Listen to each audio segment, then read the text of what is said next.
जय माँ गायत्री, जय सनातन धर्म। गायत्री के सिद्ध साधक सदगुरु के संरक्षण में शिष्य द्वारा सिद्ध की गई गायत्री अमृत पारस कल्प वृक्ष कामधेनु के समान ही कल्याणकारी होती है। गायत्री साधना के प्रत्यक्ष चमत्कार की श्रृंखला में आपके सामने प्रस्तुत है कुछ लोगों के वैर विरोध के बावजूद अत्यंत तनावपूर्ण वातावरण में भी यज्ञ आयोजन की सफलता मानो एक चमत्कार ही तो था। परिस्थितियां बहुत कठिन थीं और साथ ही वैर विरोध भी काफ़ी अधिक था। मेरा अनुभव है मित्रों,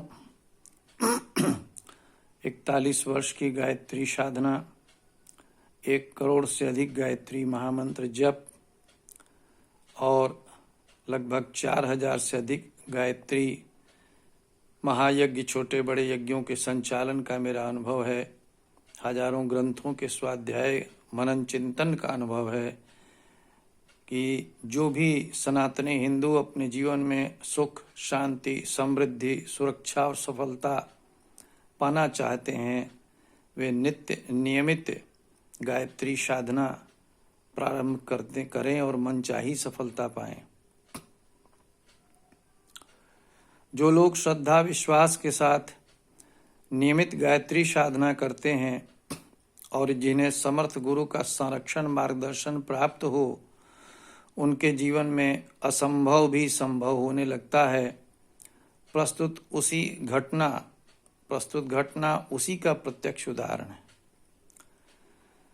शिलोंग मेघालय में वर्ष 1980 में भाई श्री राजेंद्र प्रसाद कथूरिया जी ने वहाँ के एयरफोर्स के मंदिर समिति में प्रस्ताव रखा कि नवरात्रियों में वहाँ गायत्री महायज्ञ का आयोजन किया जाए, पर समिति ने अज्ञानतावश उसे नामंजूर कर दिया। भाई कथूरिया जी एक संत प्रकृति की व्यक्ति थे। उनका उसमें कोई व्यक्तिगत स्वार्थ न था। इससे मैंने तथा कुछ अन्य मित्रों ने उनका समर्थन किया। यह निश्चित हो गया कि हम लोग यज्ञ करेंगे, मंदिर समिति उसमें सहयोग करे या ना करे। पूज्य गुरुदेव वेद मूर्ति तपोनिष्ठ पंडित श्री राम शर्मा आचार्य जी शांति कुंज हरिद्वार को यज्ञ की अनुमति, सूक्ष्म संरक्षण व यज्ञ संचालन के लिए टोली भेजने के लिए पत्र लिख दिया गया। मंदिर समिति के लोगों ने गुटबाजी की भावना से दुष्प्रचार कर दिया। वहाँ स्थानीय समुदाय खासी आदिवासी जनजाति है जो ज़्यादातर ईसाई बन चुके हैं। गोमांस और सुअर दोनों खाते हैं। आचार विचार से भी हीन थे, अतः उनसे तो कोई अपेक्षा न थी। पहाड़ी इलाका था। यज्ञशाला हम लोग 5 लोग बड़ी मेहनत से टीन की चादरों से बनाए। लोग दूर से तमाशा देखते थे, कोई मदद करने साथ नहीं आता था। पहाड़ी स्थान था, ऊंचा नीचा जहां तहां मेहनत पड़ती थी।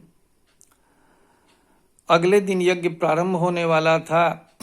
मैं रात के 12 बजे तक यज्ञशाला में तैयारी में व्यस्तता से थक के चूर था।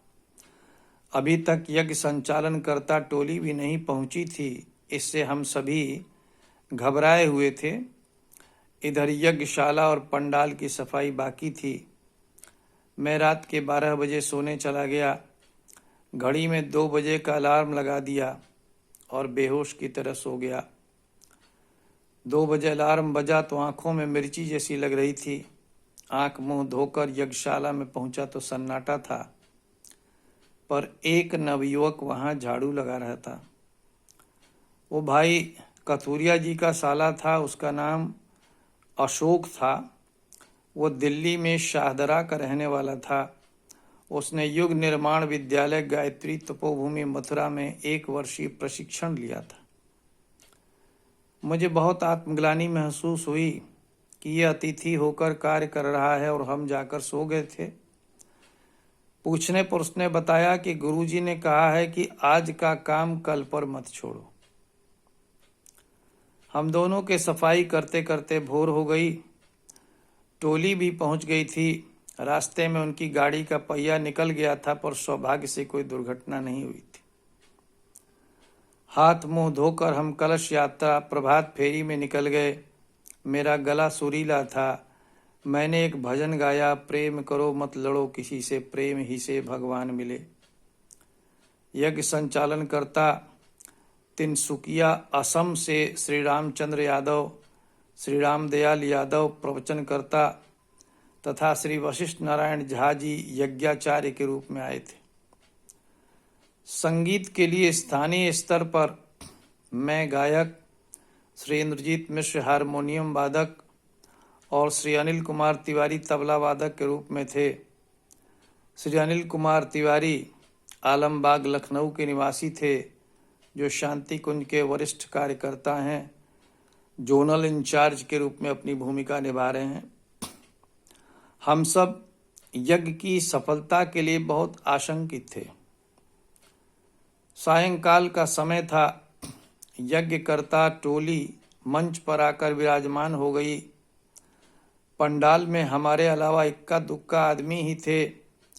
लोग दूर से तमाशा देख रहे थे और हमारे दिल यज्ञ की विफलता और अपमानजनक स्थिति की कल्पना से धड़क रहे थे।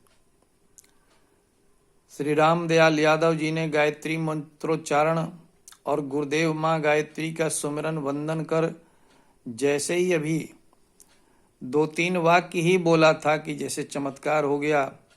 अचानक भीड़ की भीड़ उमड़ पड़ी। पंडाल खचाखच भर गया। श्री रामदयाल जी तिनसुकिया के पास दुलियाजान में विद्यालय में केमिस्ट्री के लेक्चरर थे। वे मेरी सुबह प्रभात फेरी के समय गाए गीत प्रेम करो मत लड़ो किसी से, प्रेम ही से भगवान मिले का उदाहरण देकर मीराबाई राधा कृष्ण के दिव्य प्रेम की चर्चा कर रहे थे। लोग मंत्रमुग्ध होकर सुन रहे थे। 3 दिन के यज्ञ में खूब भीड़ जुटती रही। विरोधियों का दुष्प्रचार काम न आया। हम सब के हृदय में परम शांति और चेहरे पर सफलता की आभा थी, क्योंकि हमें माँ गायत्री और परम पूज्य गुरुदेव का आशीर्वाद जो मिला था। और भी एक से बढ़कर एक चमत्कारों, सत्य घटनाओं की हम चर्चा करते रहेंगे। आज 41 वर्षों की गायत्री साधना और आध्यात्मिक जीवन जीने के बाद मैं संत कबीर की तरह कहने की स्थिति में हूँ, तू कहता कागद की लेखी, मैं कहता आँखिन की देखी। इधर उधर की सुनी सुनाई पढ़ी पढ़ाई बातों को लोग जो है बताते रहते हैं, लेकिन मैं आपके बीच अपने अनुभव की बातें रखता हूँ। अतः मित्रों, नियमित गायत्री जप करें, शक्ति साधना कर स्वयं और इस निर्बल हिंदू समाज में प्राण का संचार करें, तब होगा एक भारत श्रेष्ठ भारत का निर्माण।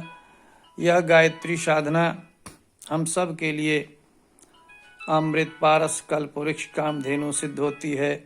मेरे मार्गदर्शन में गायत्री साधना करने के इच्छुक भाई बहन मेरे व्हाट्सएप नंबर गायत्री साधना से सिद्धि ग्रुप के में 99 317 10 678 99 317 10678 पर अपना नाम तथा जिले का नाम लिख करके मैसेज करें।